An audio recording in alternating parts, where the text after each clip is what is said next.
और फिर भीष्म पितामह का दर्शन करने के लिए भीष्म पितामह जी महाराज उत्तरायण की प्रतीक्षा कर रहे थे।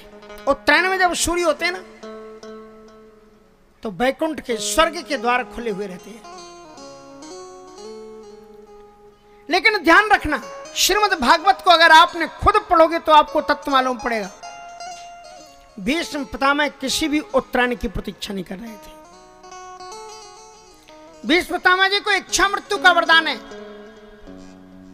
शरशैया पर पड़े हुए, जब चाहे तो प्राणों का परित्याग कर देते। तो कहा उत्तरायण की प्रतीक्षा कर रहे थे? कहा उत्तरायण नहीं, क्योंकि भक्तों का उत्तरायण तो उसका भगवान होता है। भगवान उसके सामने हो तो दक्षिणायन उत्तरायण का कोई महत्व नहीं होता, क्योंकि भगवान होते हैं। इसलिए भीष्म पितामह के प्राण कहीं गए ही नहीं, अंतः श्वास उपानमत सामने खड़े हुए कृष्ण में विलीन हो गए। फिर काय का उत्तरायण, काय का दक्षिणायन? श्री कृष्ण जी पांचों पांडवों को, युधिष्ठिर को, सभी को लेकर के उनके पास पहुंचे। परवितो नारदो धौम्यो भगवान बादिरायण बृहदस्सो भरद्वाज सशिष्यो रेणुका सुतः। भगवान श्री कृष्ण जी के साथ में बड़े बड़े ऋषि मुनि लोग गए। कौन कौन ऋषि गए? पर्वतो नारदो धौम्यो भगवान बादरायण। पर्वत ऋषि, एक ऋषि का नाम है पर्वत, नारद, धौम्य ऋषि और भगवान बादरायण। बादरायण किसको कहते हैं? वेदव्यास जी को। वेदव्यास जी महाराज वहां पर आए। बृहदस्सो भरद्वाजा सशिष्यो रेणुका सुतः। बृहदस्सो भरद्वाज और समस्त शिष्यों के साथ रेणुका सुता कौन है? रेणु के पुत्र कौन है? रेणुका के परशुराम जी महाराज, वो भी महान संतों में सशिष्यो रेणुका सुता। श्री कृष्ण के साथ में परशुराम जी समस्त शिष्यों के साथ में वहां गए। द्रौपदी भी गई है। और उस समय पर भीष्म पितामह के चरणों में प्रणाम किया है। जिन युधिष्ठिर का विषाद भगवान कृष्ण के समझाने से नहीं गया, भगवान श्री कृष्ण ने उनको भीष्म पितामह के सामने प्रस्तुत किया। और भीष्म पितामह ने इतना दिव्यतम उपदेश उनको दिया। दान धर्म, राजधर्म, शास्त्र धर्मास्त्र सही वही, जो जो धर्मों का चिंतन था वो सब उनको बताया। और ये कहा कि ध्यान रखना युधिष्ठिर, कभी भी राष्ट्र में नारी का अपमान नहीं होना चाहिए। और जो ही उन्होंने इतना कहा तो द्रौपदी को हंसी आ गई। और द्रौपदी जब हंसी तो भीष्म पितामह ने पूछा तुम क्यों हंस रही? कहा नहीं, मुझसे गलती होगी महापुरुष, आप जैसे महापुरुष के सामने नहीं हंसना चाहिए। कहा नहीं नहीं द्रौपदी, तुम्हारी हंसी ऐसी तो नहीं हो सकती, कोई कारण होगा। का कारण होगा तो मैं आपसे एक बात पूछती हूँ। आज आप इनको समझा रहे हो कि नारी का सम्मान होना चाहिए, उस समय आप कहां थे जब भरी हुई सभा में दुशासन मेरा वस्त्र हरण कर रहा था? दुर्योधन ने कहा था इसे निर्वस्त्र करके मेरी जांघ पर बैठा दो, कर्ण ने कहा था, दुर्योधन ने कहा था। कहां थे आप? कहां था आपका पुरुषार्थ? मैं सबसे पहले महाशय आपकी चौखट पर आई थी। सबसे पहले मैंने आपसे कहा था कि आप एक स्त्री की आबरू की रक्षा करो। लेकिन तब ये धर्म कहां गया था जो आज उपदेश आप दे रहे हो?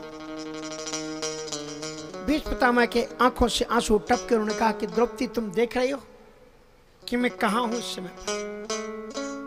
15 दिन से सरसैया पर पड़ा हूं, कौन सा मेरा पाप है? क्योंकि जैसा खाओगे अन्न वैसा बनेगा मन, जैसा पियोगे पानी वैसी बोलोगे बानी। मैंने दुर्योधन का दूषित अन्न और पानी पिया और खाया था, उसके परिणाम स्वरूप मेरी मति मारी गई थी और उसी का परिणाम है आज मैं सरसैया पर पड़ा हूं। भागवत जी कहती है कि डरते रहो ये जिंदगी बेकार ना हो जाए, सपने में किसी जीव का अपकार ना हो जाए। उन्होंने श्री कृष्ण जी से पूछा है भीष्म पितामह जी ने कि मुझे आप ये बताइए, मुझे 7 जन्म का याद है कि मैंने कोई पाप नहीं किया, तो फिर मैं आज इस सरसैया पर क्यों पड़ा? श्री कृष्ण ने कहा कि महाशय भीष्म पितामह जी आप याद कीजिए, 9 जन्म पहले की कहानी याद कीजिए, मैं आपको दिव्य शक्ति देता हूं।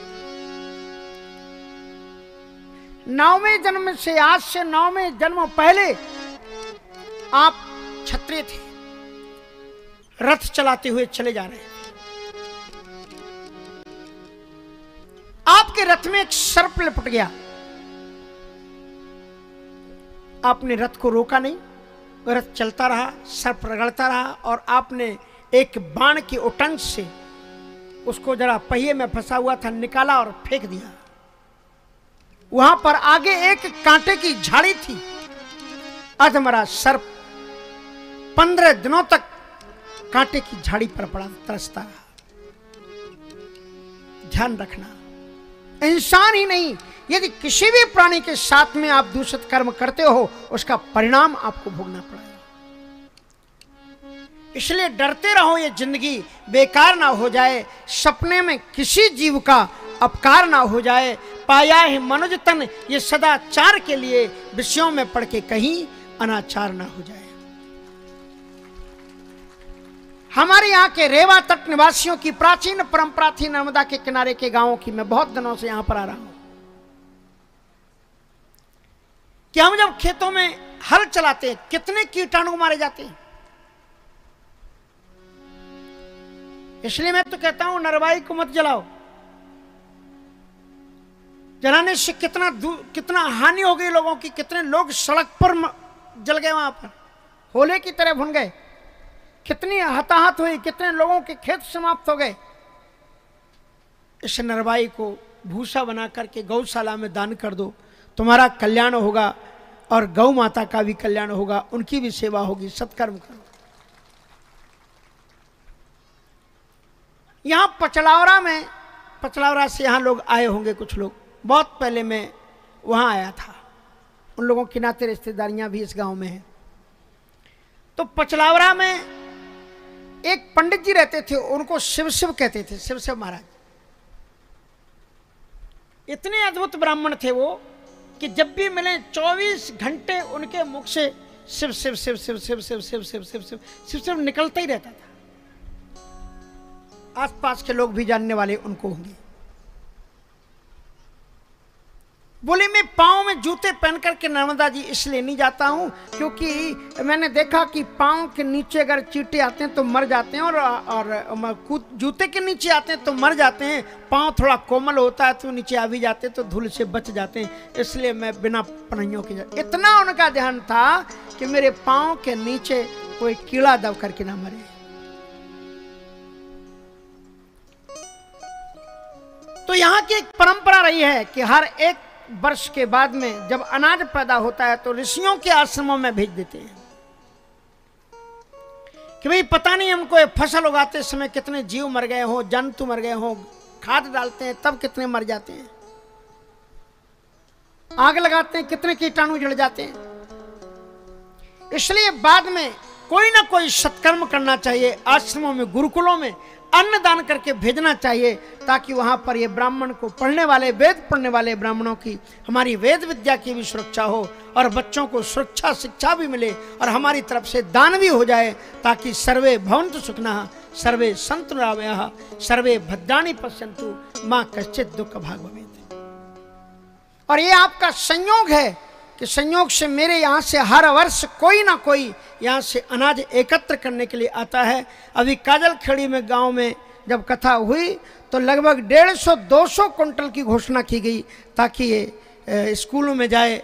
और हमारे वेद संस्कृत की अध्ययन यहाँ पर आए हुए हैं हमारे जनपद अध्यक्ष श्री ब्रजमोहन गोठवाल जी, और भी हमारे काजलखेड़ी से भक्त लोग यहाँ पर आए हुए हैं, हमारे पांडे जी भी।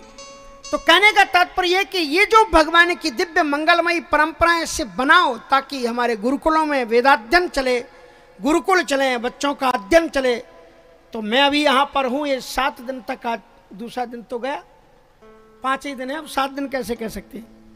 इसलिए जिनको भी ये दान करना हो तो वो दान हमारे जो उद्घोषक हैं उनके पास नोट करवा देना, या हमारे यहाँ पर रघुवीर जी हैं, हरि जी हैं, और भी जो हमारे गाँव के लोग व्यवस्थापक हैं, आप किसी को भी नोट करवा दीजिएगा। तो वहाँ तक काशी जैसी धरती में चला जाएगा, वृंदावन जैसी धरती में जाकर के गैयों की सेवा होगी, ब्राह्मणों की सेवा होगी। इससे बड़ा और उपकार का अवसर क्या हो सकता है। तो मैं आपको बता रहा था कि भीष्म पितामह ने 9 जन्म पहले एक सर्प को उठा के फेंक दिया था। इसलिए अकारण किसी भी प्राणी का वध मत करो, हत्या मत करो, नहीं तो बहुत बड़ा पाप लगेगा। डरते रहो, ये जिंदगी बेकार ना हो जाए। भीष्म पितामह जी ने पूरा उपदेश देने के बाद में भगवान श्री कृष्ण जी की बड़ी सुंदर प्रार्थना की है। हितिमति रूपी कल्पिता वितृष्णा भगवत सात्वत पुंगिवे विभूमि स्वसुखमुपगते क्वचिद विहरतुम प्रकृतिमुपेयुषि यद भव प्रवाह। ये बड़ी सुंदर प्रार्थना भीष्म पितामह की है। भीष्म पितामह जी कहते हैं इति मति रूप कल्पिता वितृष्णा, हे गोविंद मैं जानता हूं कि आप साक्षात भगवान हो, मैं आपको क्या समर्पित करूं। अंत में भीष्म पितामह जी कहते हैं ये जो मेरी बुद्धि है, ये जो मति है, ये मेरी एक कन्या है और मैंने अभी तक अपनी कन्या का विवाह नहीं किया। आज मैं सोचता हूं कि मेरी कन्या के हाथ पीले कर दूं। तो महात्मा लोग इधर उधर ताकने लगे, तो बड़े छुपे रुस्तम निकले। हम तो समझते थे अखंड ब्रह्मचारी व्रती इनकी तो एक कन्या है। भीष्म पितामह जी ने कहा मेरी कोई कन्या नहीं है, ये बुद्धि ही कन्या है। जो अपनी बुद्धि होती है ना, मति, ये पुंसला की तरह होती है, वैश्या की तरह। आज इस विषय में खो जाएगी, कल उस विषय में। आज हम कहेंगे कि भगवान का भजन करेंगे और दूसरे दिन देर नहीं लगेगी, रात में परिवर्तित हो जाएगी। नहीं, वो भजन तो होता रहेगा, चलो अपन वहां घुमाते। तो भीष्म पितामह जी कहते हैं इति मति रूप कल्पिता वितृष्णा, मैंने अपनी मति रूपी कन्या को संसार के तृष्णाओं से वितृष्णा बनाया है, संसार की तृष्णा में मोह बंधन में नहीं बंधने दिया है। हे गोविंद, मैं ये चाहता हूं कि मेरी ये कन्या आपको ब्याह जाए, आप इसे स्वीकार कर लो। भला भगवान को क्या जरूरत है किसी की बुद्धि की।